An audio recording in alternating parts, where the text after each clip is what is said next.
Hey friends, let's make some road trip food. So the first thing to do is to get your butter on and melting. Next up, take 3 bananas and pop them into a large mixing bowl. Next, it's very technical. You can chop your bananas, but I actually find you get a better result if you get your hands in there and you squidge those bananas through your fingers. Please make sure your hands are clean when you do this. So just squidge it through your hands until you've got a wet, slimy, sticky mess. A few lumps is fine, but I just want that water to start being released. And they kind of go all a bit slimy, excuse me. So to my bowl of beautiful, slimy, mashed bananas, I'm gonna pop in my oats and my mixed spice. And now I'm gonna chop up my dates. Now you're all going to freak out because yes, I do chop directly onto my work surface. I do make sure that I clean it down several times a day. Please don't worry, it's not a health risk. It's a handmade kitchen and we made the decision to use our work surfaces as they would have been used many, many years ago. And we kind of like the character that it gives our kitchen.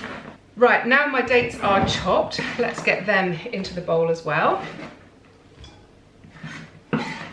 Perfect. And then get your hands in there and mix it all up.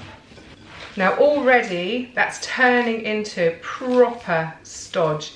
And those oats are going to start soaking up that banana juice really quickly. So now we've got that bit done. I'm just going to go and retrieve my melted butter from the hob and pour that in too. Okay, here it is, all melted. So we're just going to pour that in on top of the oaty mixture too. And then with a wooden spoon this time, just give that a nice stir around, just to incorporate that butter right through the other ingredients. Now I guess this recipe should be referred to as a healthier flapjack. It still has butter in it, it still has a lot of natural sugar from the fruits, but if you compare that to a regular shop bought or even homemade recipe for flapjacks, then you know it is a lot healthier. Okay, when your stodge is looking delicious, get yourself a little square baking tray that you've lined with greaseproof paper. Now this makes for an easier cleanup, but it also means you're going to get your flapjack out much, much easier. Then tip in the stodge. Then use the back of your spoon and squidge it down till it's flat. And there we go. That's now going to disappear off into the oven, and I'll show you when it's done.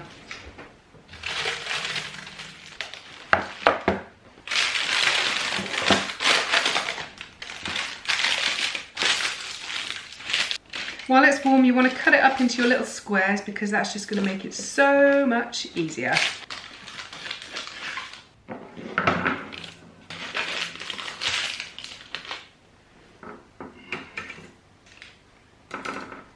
Then let them cool and then you can pack them away.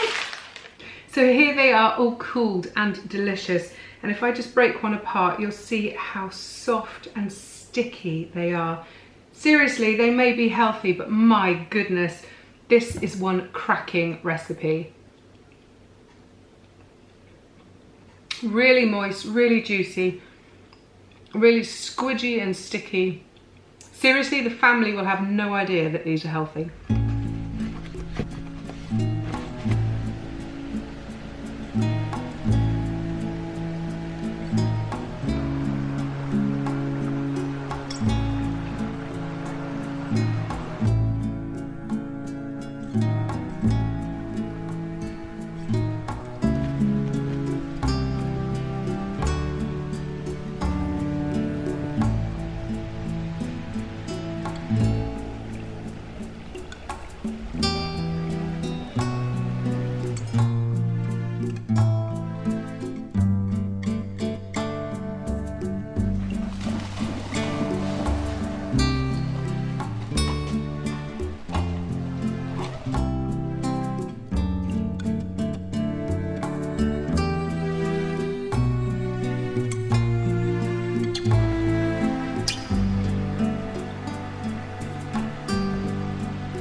So that's it for today, beautiful people. I hope you've enjoyed today's video. Please whack that thumbs up if you did. Also feel free to subscribe to the channel if you'd like to be kept up to date every Wednesday with our latest goings on and all the vast, easy one-pot camping recipes that I throw out too. Here's wishing you all a fabulous week ahead and an awesome weekend, whatever you're up to. Please let us know in the comments if you're off on any adventures, and I'm going to catch up with you next Wednesday. So until then, happy camping.